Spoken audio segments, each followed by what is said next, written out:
Dipak Banerjee and Nirmala Banerjee. I had known them from the time they were both doing a BSc in London School of Economics, and I was doing a PhD in Cambridge University.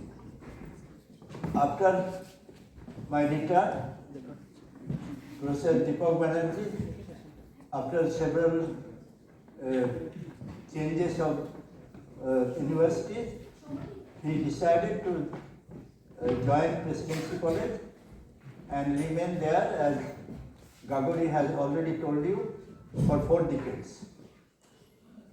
Nirmala Banerjee became a colleague of mine from 1974 when I joined the Center for Studies in Social Sciences, Kolkata.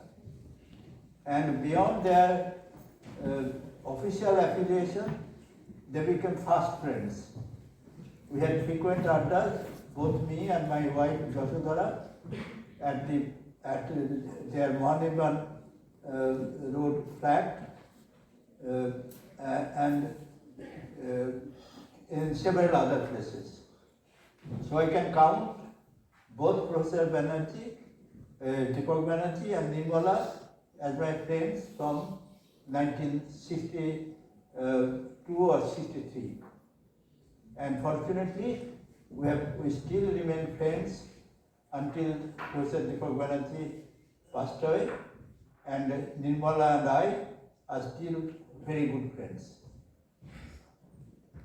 The topic that I have chosen is from political economy to development studies.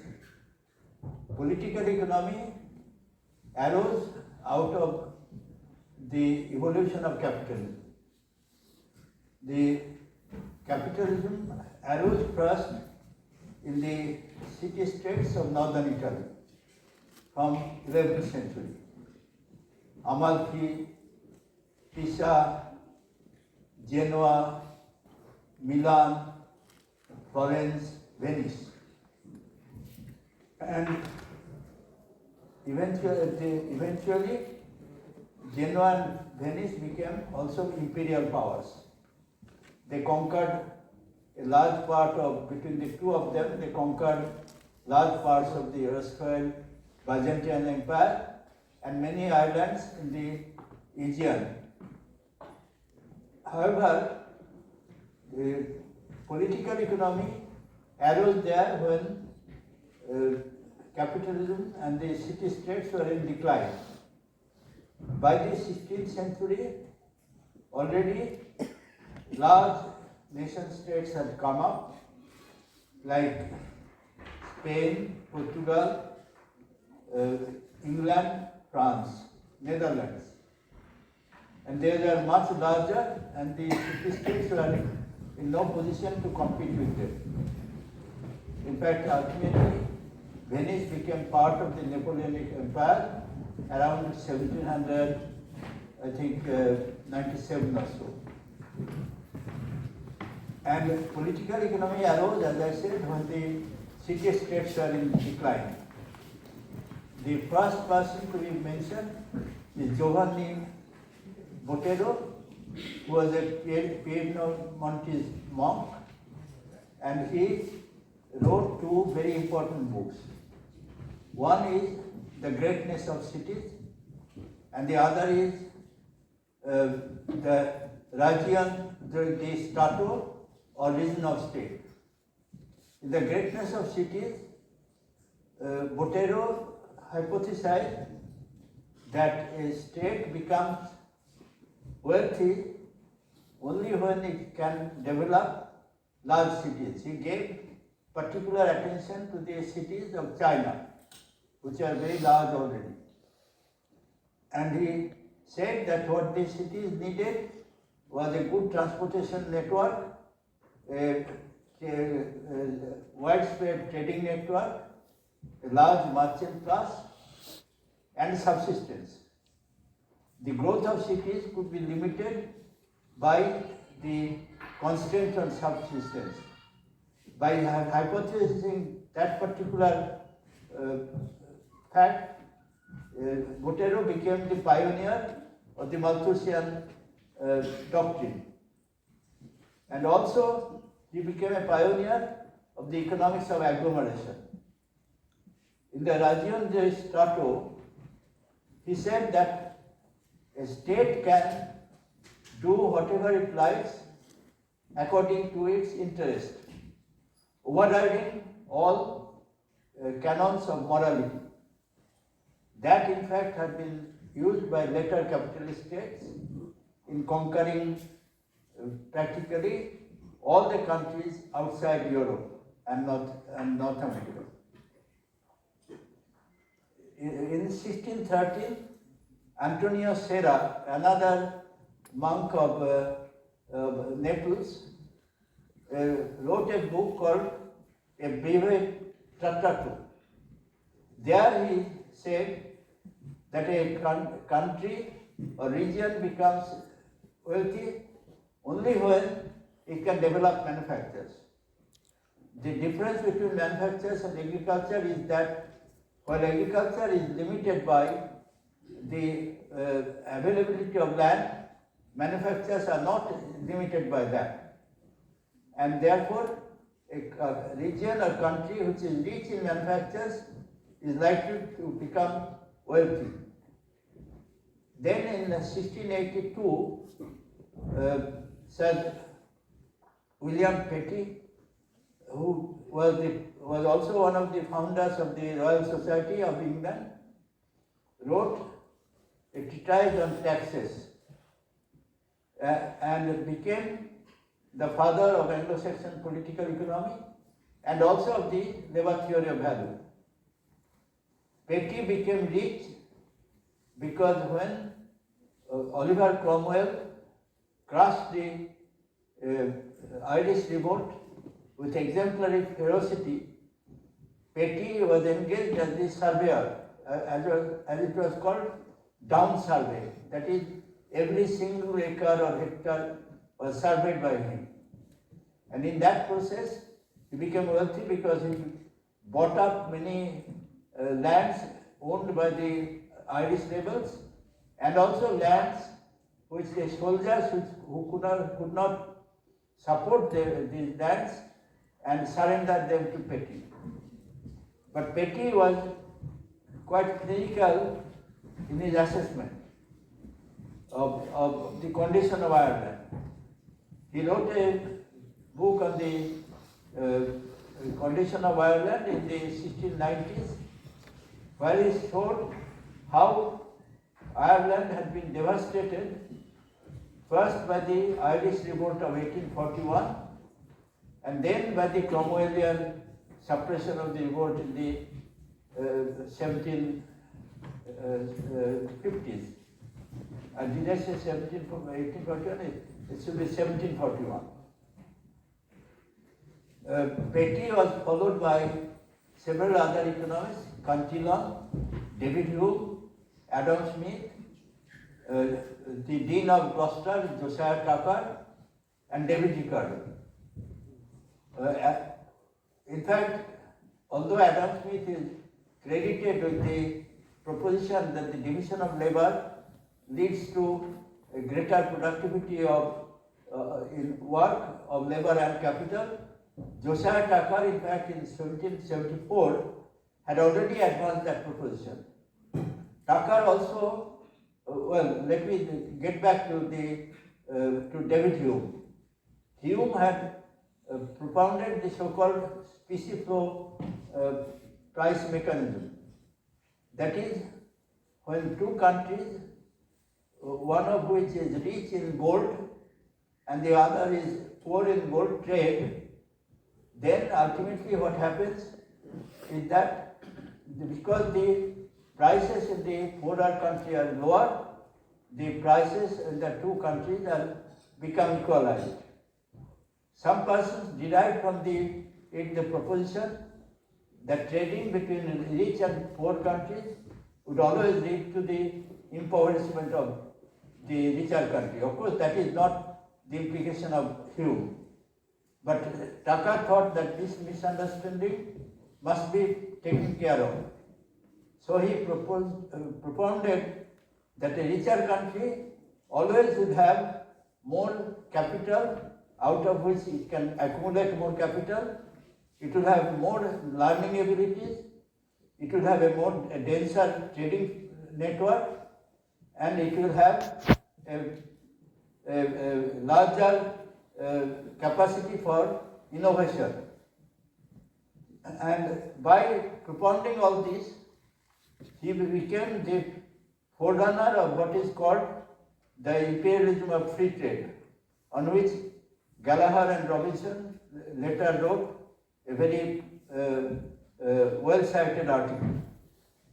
Now let us get back to Adam Smith. Adam Smith, of course, was also the author of Theory of Moral Sentiments, and the basic thrust of that was that in a capitalist society, since people become very separated from one another, what we need is sympathy for the sufferings of other people. And he also propounded the proposition that what is needed is education for all the people. And David Ricardo, of course, is famous as propounding the proposition that accumulation will ultimately lead to a situation where there will be no more land to exploit, and the prices of agricultural products will increase so much that there will be no growth of manufacturers, and there will be stationary state.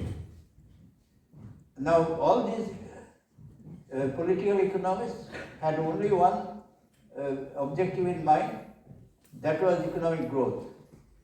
The only person who objected to that, who wrote, it was Thomas Robert Malthus, who wrote in 1798 the principle of population, where he argued that while population grows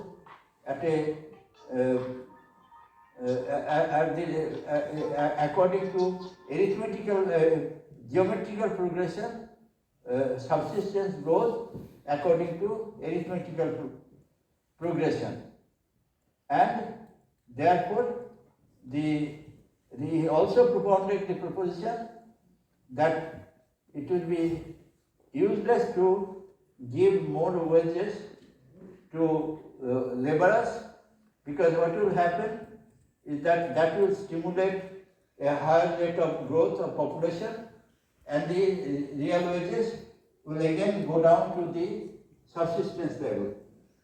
Of course, this was challenged by many economists later on, who argued that in fact, with increases in many innovations in agriculture, the population growth and the growth of subsistence will keep in tandem. Malthus did not look at what was happening before his very eyes, that in fact as England was industrializing, it was not the situation of agriculture that led to any decline in population. What happened is that during the industrialization process, because the many persons were released from agriculture to work in industry, and they had no trade union rights, their wages came to, as Malthus argued, to very low levels, and therefore their conditions of health and also of education declined. Now, the first political economist to question the objective of growth at the price of everything were the Ricardian socialists, the French economist Simone de Sismondi, and of course Karl Marx and Friedrich Engels. The Ricardian socialists argued that if we could suppress the landlords and give the land to the ordinary peasants, in that case there should be no problem of education and health of the poor people. And in the case of Karl Marx and Engels, they said that all history is the history of class struggles. And the current era was the era of struggle between capital and labor.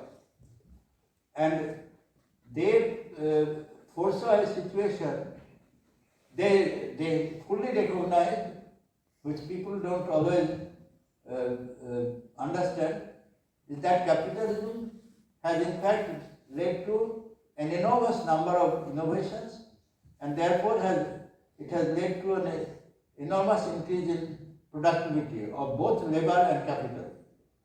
But what they thought was that there will be inevitably a struggle between capital and labor for division of the surplus that was produced as a result of the growth in productivity.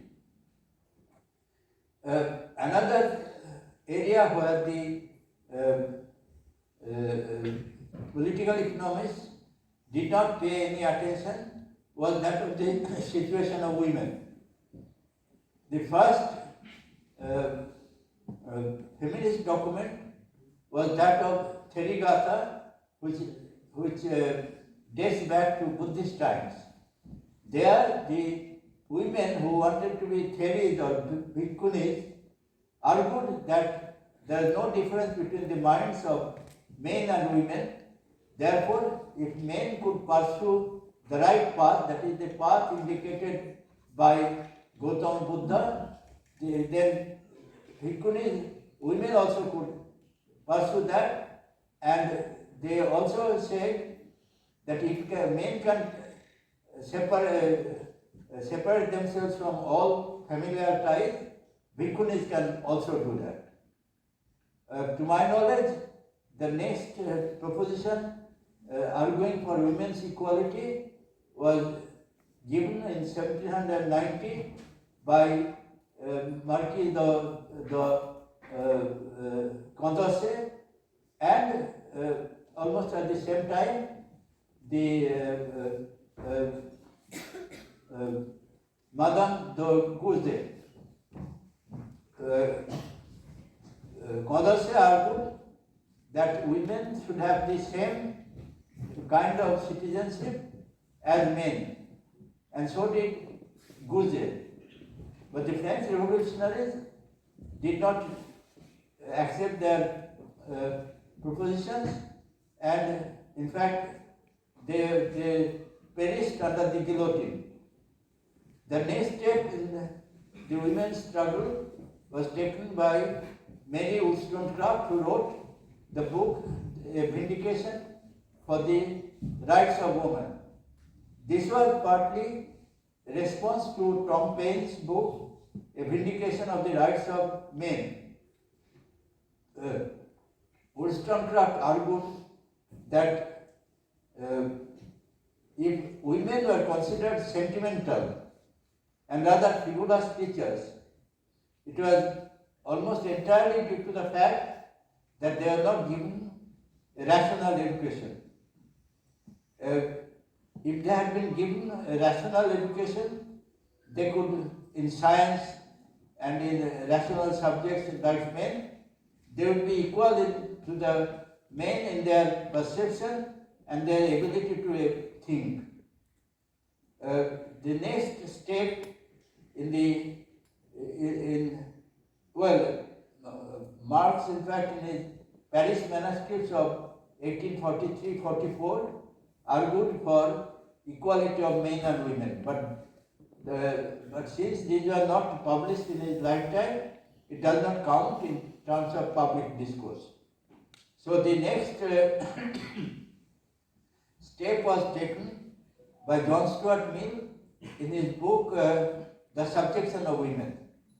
There Mill argued that in fact marriage, he was primarily thinking of the European situation, and he said that marriage in fact reduces a woman to the position of a slave of a man. A woman cannot own any property of his own without the man's consent. If a woman owns any property, that also becomes the property of the of her husband. And I know that from my writing of the history of the State Bank of India, that the Bank of Bengal refused to give any loan to any woman, of course it will be generally a European woman, unless the husband backed it. So what Mill really wanted was the thorough reform of the laws of marriage, primarily in European countries, because under Islam, in some ways, women have more autonomy. The marriage there is not fully a religious function, but a contract between a man and a woman. And a woman is allowed to own property independently of the man. The next step in on the issues of women was taken by Friedrich Engels in his book, The Origin of Family, Private Property and the State. Engels used the findings of Bachofen and the American anthropologist Louis Morgan to argue that originally all human societies were under mother right. It was a matrilineal and a matrilocal society. It is only when gradually with the evolution of technology, private property arose and monogamy arose, then only women became the subject of men. And it formulated that it was the historic defeat of women in the sexual decision of labor. The next big step in the Engels primarily regarded women primarily as laboring persons. The persons who worked in agriculture or artisanal work or in domestic nurture. Three major Marxist feminists followed Engels' path. They were Rosa Luxemburg, Clara Zetkin, and Alexandra Kollontai. All these three were working in Social Democratic Party following the Marxist canon, and it was their struggle which ultimately led to the recognition of women's issues as a separate program in all these different parties. In the case of Rosa Luxemburg, in the German party, also in the case of Clara Zetkin, in the Russian Social Democratic Party, and Alexandra Kollontai also.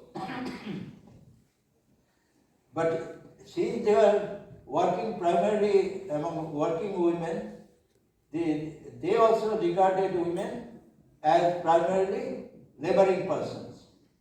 The question of birthing or nurture did not really occupy their attention. Although in the case of Germany, women had no right to own any property at all, and they were arguing against that. But the birthing process or nurture process remained outside their ken. The next step was taken by Simone de Beauvoir, who wrote the Deuxième Sexe in 1945, and it was translated into English, I think, around 1954 as The Second Sex. There, Beauvoir argued that the birthing process and nurture, in fact, enfeebles a woman and makes her subject to, makes her vulnerable to the power of a more vigorous male. Again, she criticized Engels for neglecting this whole process of birthing and nurture, but at the same time, she recognized that it was Engels who had historicized the whole issue of women and had brought in the condition of socio-economic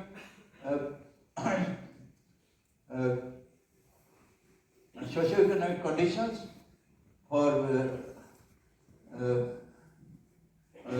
in conditioning the women. Independently of the Marxist movements, there is a suffragist movement in England which started in 1867 in Manchester, and ultimately this was taken up by Mrs. Pancras. And you have famous scenes of Mrs. Pancras and her co-workers chaining themselves to barriers in front of the parliament, and ultimately in 1928 they won the right to elect members to the parliament on the same basis as the men. However, this victory in England did not mean that this was followed by all the European countries. In fact, in Switzerland, women won the right to vote for the parliament only very recently. I will skip the Indian feminist movement from now on. Almost a century later, in 1986, Gerda Lerner wrote the book, The Patriarchy, The Creation of Patriarchy. There she was really a historian of ancient world like Assyria, Nineveh, Rome, Greece, and so on.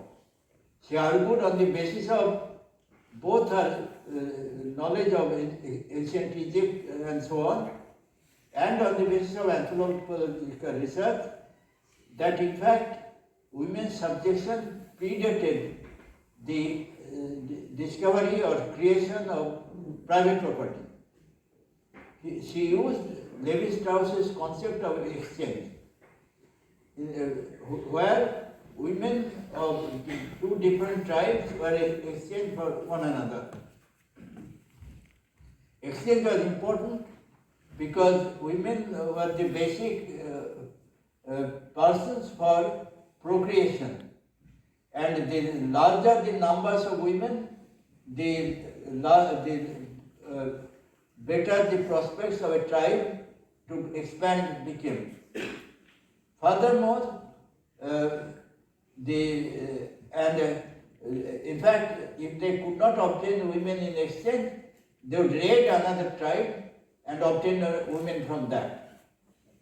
Furthermore, even in primitive societies, independently of this, there was subjection of women, as Jared Diamond's work in Papua New Guinea shows, where they said that the women are subordinated by the sexual prowess of the men.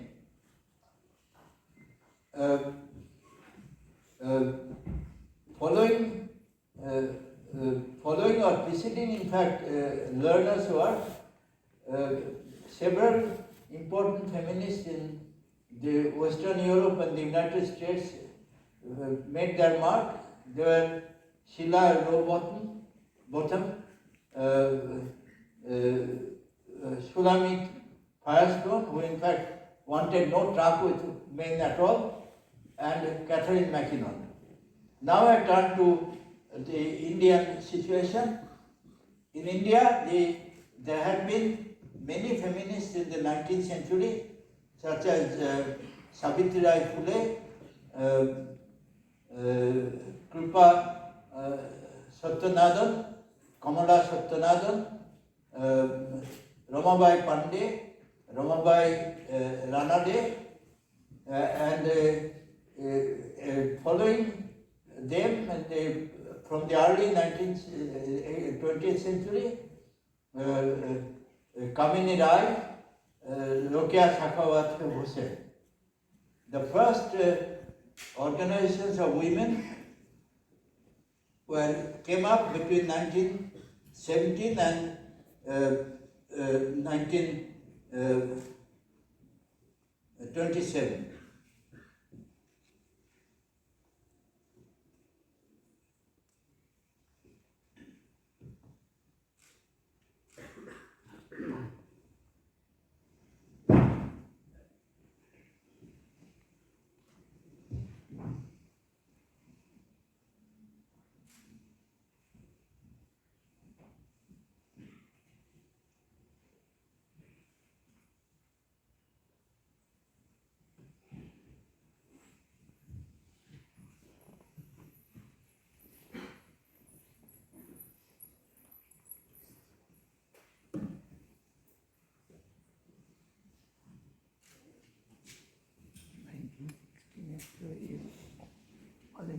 India Organization, the National Council of Women of India, and All India Women's Conference.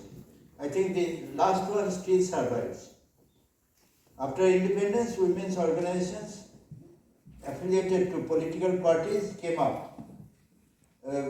Examples are All India Democratic Women's Association, All India Federation of Democratic Women, Krantikari Adivasi Mahila Sanghathon.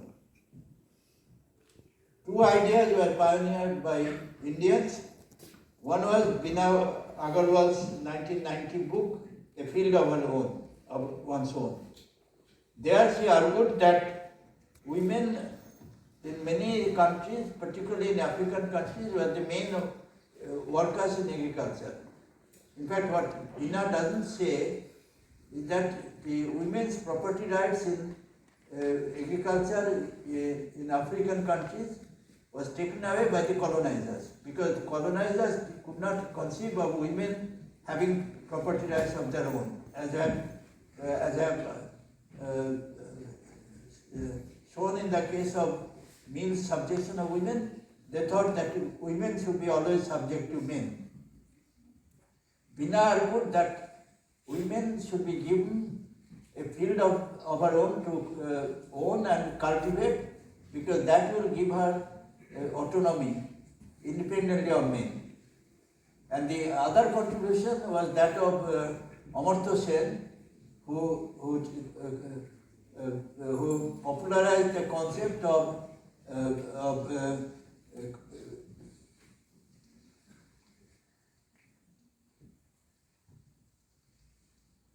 gender and cooperative conflict.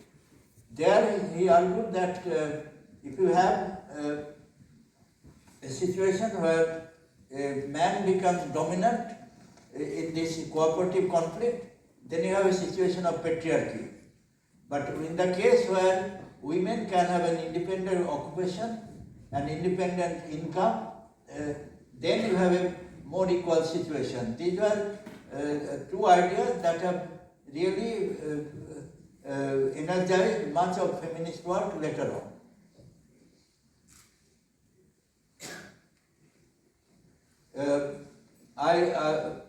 There have been many feminist writers in India since then. I will confine myself only to the ones that I know fully. One is Veena Majumdar, who was the main author of the important report called Towards Equality.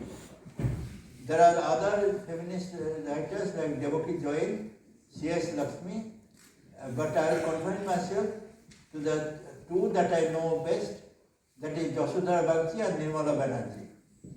They have many different articles.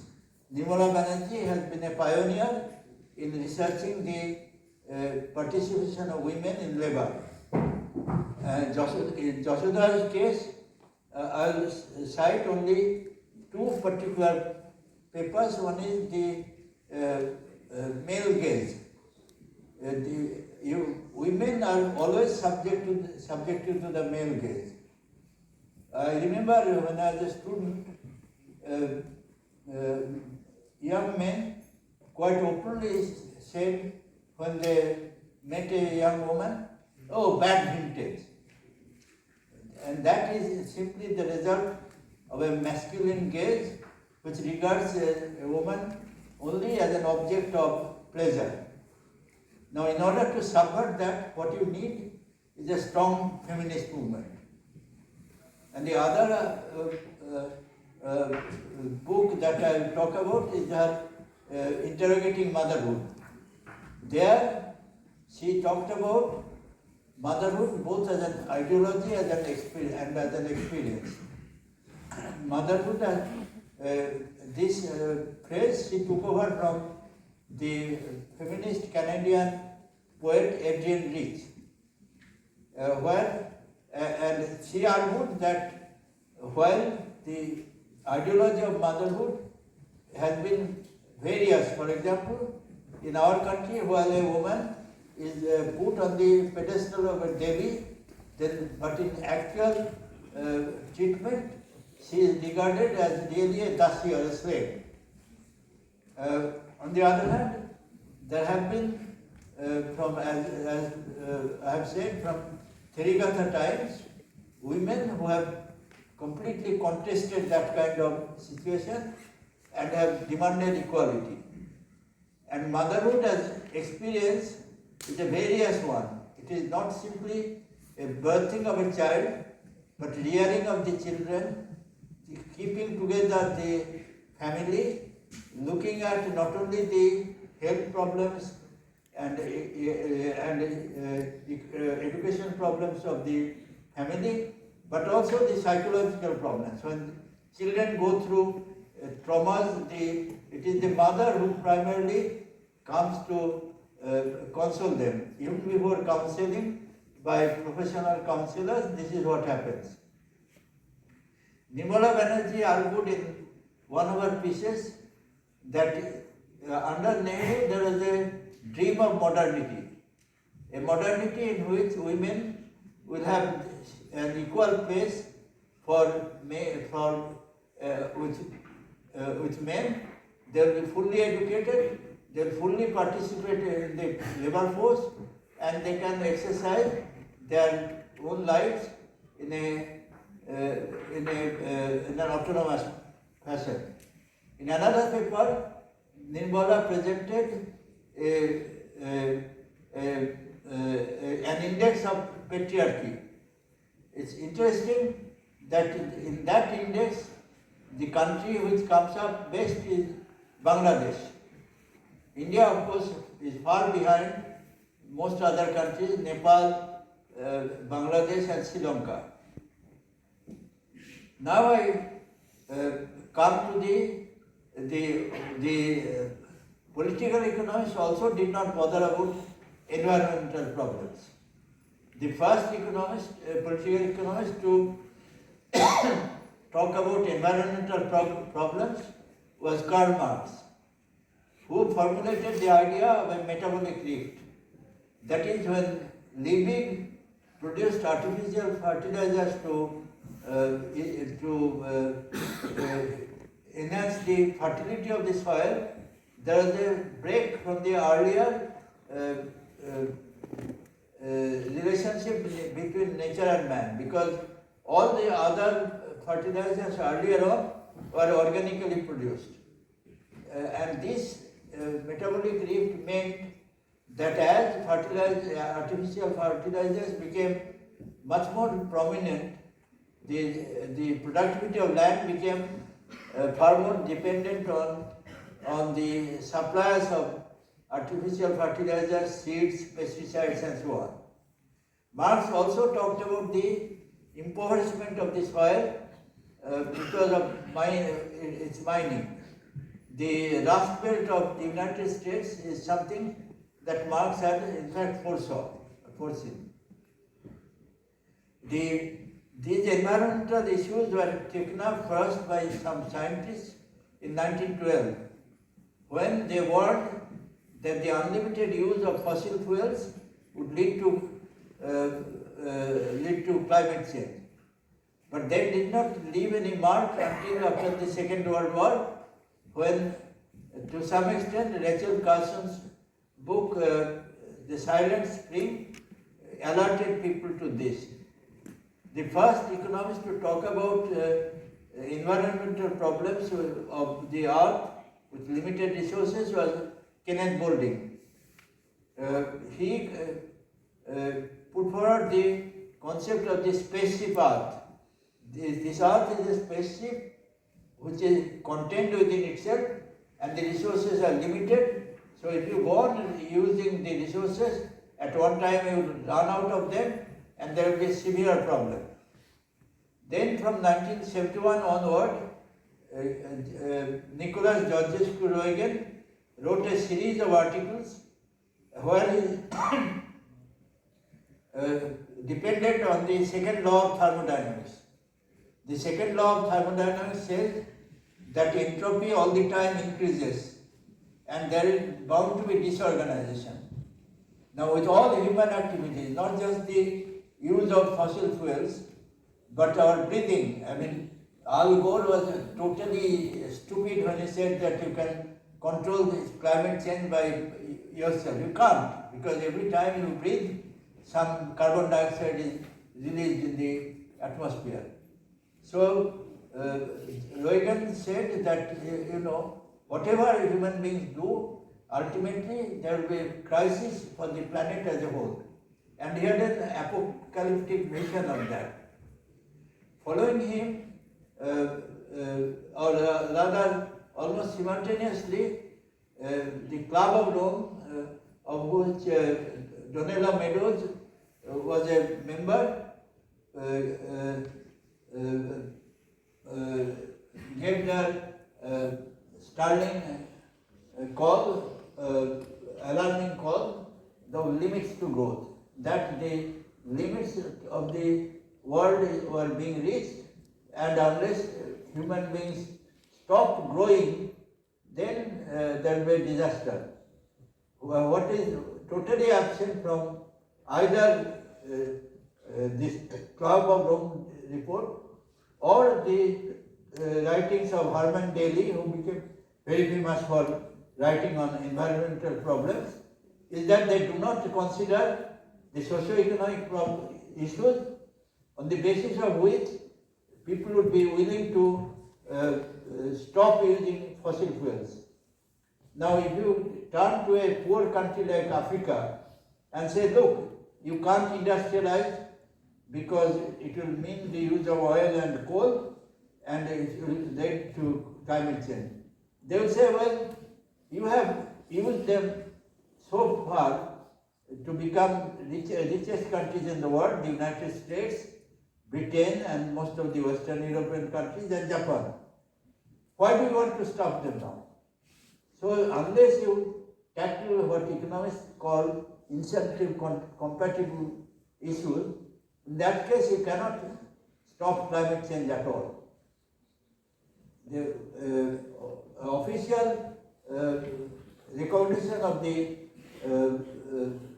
problem came with the Grove-Brundtland reports, Our Common Future, where she warned about what is happening in the world, and with the establishment of the International Panel on Climate Change from 1988 onward, which have produced one report after another for projecting disasters for the world. And these disasters are all the time before our eyes. The Arctic Circle has now become navigable, and some of the defense personnel in all the major countries around the Arctic Circle have welcomed that. Greenland has had a temperature which is 1.5 degrees centigrade higher than it had been in the beginning of the 20th century, and Greenland is now hotter than during the last 1,000 years. In our case, the melting of the Himalayan glaciers was witnessed some years back when there was a huge landslide in Uttarakhand, where the whole habitations were washed away. The Bharat Sevashram Sangha Ashram and many other temples were washed away. And this was also partly caused by human intervention. Earlier on, pilgrims would trudge along the trail to Gomukhi, to Rudraprayag and so on. Now, in order to accommodate the noble class, the government of India has produced 4-lane highways on which cars can travel. How long can the environment tolerate that? So you had that enormous landslide. And very recently you have seen how Joshimot has been completely destroyed by the totally unwanted siting of a hydroelectric station. Now, you see, if you think of all this, it may seem that the future of the earth and biodiversity and human beings is quite bleak. The only small silver lining is that we now know a lot about renewable energy. We can use solar energy, tidal power, wind power, geothermal power, and the power of algal ponds. The only that you can use solar power in a decentralized and democratic manner was shown by S.P. Gonchaudhuri, who lighted up under the direction of our Power Minister, Professor Shankar Sen, who lighted up several islands of the remote islands of the Sundarbans with the use of small solar panels. What is needed is that the control of these renewable energy sources must reside with ordinary people in a decentralized manner and not be handed over as it is being handed over to a corporate shark like Gautam Adani, who has a huge solar panel put down on the border of the Ran of Kutch, which has displaced a huge number of Gujars.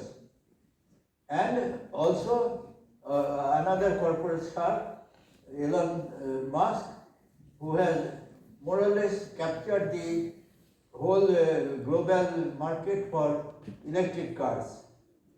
If you hand them over to these people, there is really no future for a democratic solution of the problems of environment. Apart from the problems of, all the issues of education, health, food security, budding environmental issues were captured in a 1975 report by the Department of Economic and Social Affairs of 1975. It was done with the cooperation of the Center for Development Studies. There it was found that while Kerala was one of the poorest countries in states in India in 1975, with low per capita income, low food intake, it also had by then already the highest level of literacy in the country and the best health care. The longevity of Keralans has increased ultimately in 2011 to 72.5 years, and for women to 78.5 years. And the infant mortality rate has been for some time 6 per thousand, which is on the same level as that of developed countries. The Kerala experience provided the template for human development reports, which have been being produced under the intellectual leadership of Amartya Sen and the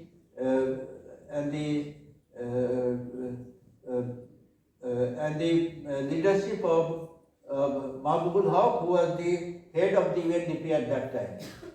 These UNDP reports have become more and more complex in their outputs. They have taken in not only issues of education and health, but also of gender empowerment and so on. So, I think that the study of development must include all the issues that I have talked about. That is the issue of education, health, women's empowerment, environment, and also the democratic decentralization of people's power. Thank you very much. I have no more to say.